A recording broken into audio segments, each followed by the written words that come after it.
He came to ask for a bride, but found the whole family sitting in spilled beer, wondering what to name their unborn grandchildren. So what did he do?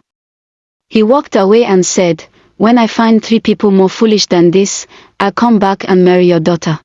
Long ago, in a quiet village, there lived a woman and her only daughter.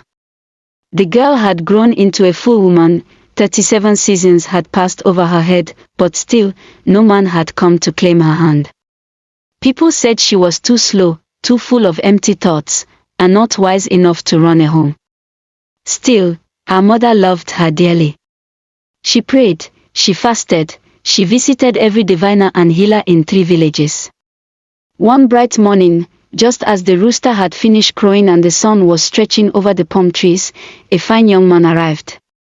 His voice was soft, his wrapper clean, and his eyes full of questions. He said he had come to ask for the girl's hand in marriage. The mother's heart danced like drum beats at a festival. She clapped her hands and sang praises to the gods. A suitor has come at last. She told her daughter, "Go to the back hut. Fetch a jug of that sweet millet beer we brewed yesterday. Let us serve our guests properly." The girl nodded and went into the dark, cool cellar. But time passed, 1 song, 2 songs, and still she did not return.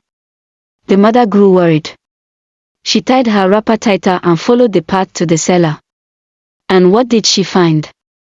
There sat her daughter on the wooden steps, head bowed, both hands holding her chin, and beside her, the beer gourd overflowing, the tap still wide open, pouring precious drink all over the mud floor.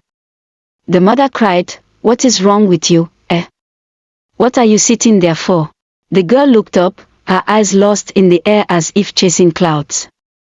"Mama," she said, "I was thinking, when I marry that fine young man, what shall I name our first child? All the good names in the moon calendar have been taken already." Instead of scolding her, the mother sighed and sat down beside her daughter on the dusty steps. "Oh, my child," she said, resting her back against the mud wall, "let us think together. Naming a child is not small work." Time passed like lazy smoke from a cooking fire. Meanwhile, up in the main hut, the father waited and waited. He cleared his throat once, twice. Still, no sign of his wife or daughter. The young suitor sat quietly, sipping nothing. At last, the old man stood up and made his way to the cellar. What did he find? There, on the steps, sat both mother and daughter, heads pressed together as if solving the world's biggest riddle. And beside them, the jug of beer had overflowed, forming a small river that ran across the earthen floor, the tap still open wide. The man raised his voice, shocked. What is this? Are you people mad? The beer is wasting. It's flooding the whole place." The mother waved her hand as if shooing a fly. "We were just thinking, my husband, what names we shall give to the children our daughter will bear after her marriage. All the names in the village moon calendar are finished already." The father scratched his head, looked at the beer flooding the floor, and then slowly lowered himself onto the step beside his wife and daughter. He said, "You are right. Let me also sit and think. A child's name is a serious matter." Up in the hut, the young suitor waited. He tapped his foot. He coughed softly. He peeked through the doorway. Still, nothing. At last, unable to wait any longer, the young man stood up and followed the same path down to the cellar. And what did he see? The whole family, mother, father, and daughter, sitting side by side like carved statues, deep in thought. And beside them, the beer still flowing freely, soaking the ground and forming a brown puddle that reached the door.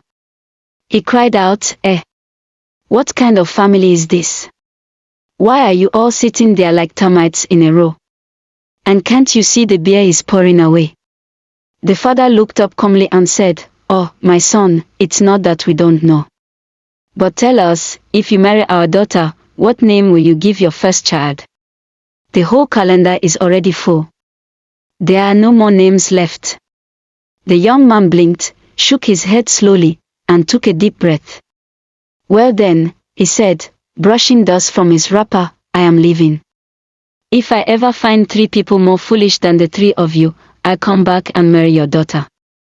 With that, he turned and walked away, his footsteps echoing against the cracked walls of the homestead.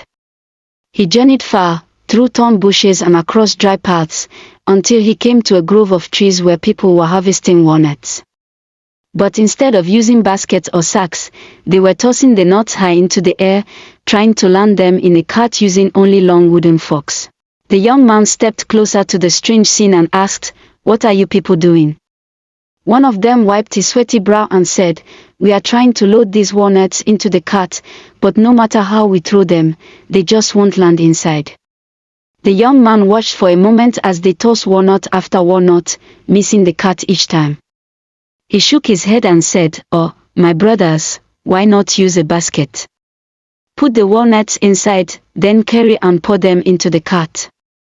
The people looked at one another and scratched their heads as if he had spoken a deep mystery. The young man chuckled under his breath. "That makes one," he said to himself. "One group even more foolish than the family I left behind."